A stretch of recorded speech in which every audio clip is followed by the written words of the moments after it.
পুজোর আগে পরিবহনে বড় ধাক্কা। ট্রাক ধর্মঘটে পশ্চিম Medinipur district truck operators welfare association তারা 7টি দফা দাবিকে সামনে রেখে ধর্মঘটে সামিল হয়েছে।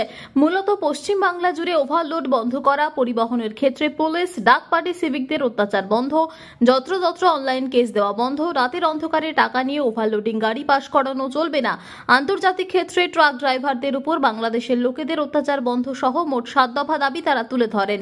এরই সঙ্গে তারা মেদিনীপুর শহরের মোহনপুর ব্রিজে গাড়ি যাতায়াতের জন্য ব্যবস্থা অথবা নিচ দিয়ে অল্টারনেট ব্যবস্থারও দাবি করেন। তারা এর আগে একপ্রস্ত জেলা শাসক ও পুলিশ সুপারকে লিখিত স্মারকলিপিও জমা দেন, কিন্তু তাতে চিড়ে ভেজেনি। এই দাবি সম্বলিত বিষয় নিয়ে এদিন ধর্মঘটে সামিল হয়। এই 72 ঘন্টার ট্রাক ধর্মঘটের ডাকে এদিন গড়বেতা চন্দ্রকোনায় হাজার হাজার ট্রাক দাঁড়িয়ে থাকে লাইন দিয়ে। বেশিরভাগ ট্রাকগুলি ছিল নিত্য প্রয়োজনীয় সরবরাহকারী।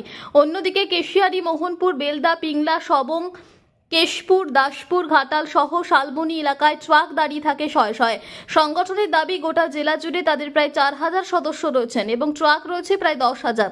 এদিন সকাল থেকে সব ট্রাকই বন্ধ রয়েছে, পালন করছে ধর্মঘট। অন্যদিকে ট্রাক ধর্মঘটের জেরে সমস্যায় আম জনতা।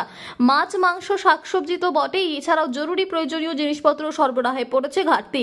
এই ধর্মঘটের জেরে অমিল হবে নিত্য প্রয়োজনীয় জিনিসপত্র কেনা বেচা, সেই সঙ্গে দাম বাড়বে নিত্য প্রয়োজনীয় জিনিসের, যার ফলে সমস্যায় পড়বে আমজনতা। সংগঠনের দাবি, আজ থেকে শুরু হলো আমাদের ধর্মঘট। যতক্ষণ না রাজ্য থেকে কোনো সদুত্তর পাবো ততদিন চলবে আমাদের এই ধর্মঘট প্রক্রিয়া। West Bengal truck operators welfare অ্যাসোসিয়েশনের ডাকে আজকে আমাদের পশ্চিম মেদিনীপুরেও আজকে জেলাব্যাপী একটা ধর্মঘট চলছে। এখানে 7 দফা দাবি আছে।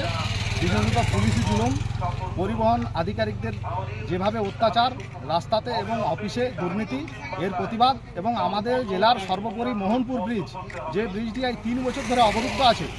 এই ব্রিজটি রাতের অন্ধকারে পুলিশ টাকা নিয়ে গাড়ি ছাড়ছে, অথচ ব্রিজটিতে আমাদের যারা ট্রাক মালিক, নর্মাল ট্রাক মালিক, তাদেরকে যেতে দিচ্ছে না। আমরা দীর্ঘদিন ধরে জেলা শাসকের কাছে 3বার ডেপুটেশন দিয়েছি যে ব্রিজ অবিলম্বে চালু করুন, নচেত নিচে রাস্তা করে দিয়ে আমাদেরকে এই ব্রিজের উপর দিয়ে যেতে দেন। তা সত্ত্বেও এটা হচ্ছে না। এইটা একটা কারণ। এছাড়াও ডিএলআর দপ্তর ব্যবহারের প্রতিটি গাড়ি থেকে 1 লক্ষ টাকা ফাইন তুলছে এবং অহেতুক রাস্তাঘাটে হ্যারাসমেন্ট করছে।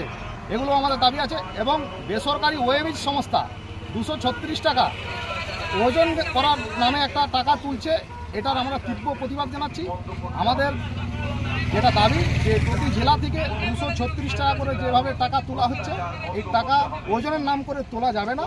এই সমস্ত সার্বিক কারণেই আজকে আমাদের এই ধর্মঘট।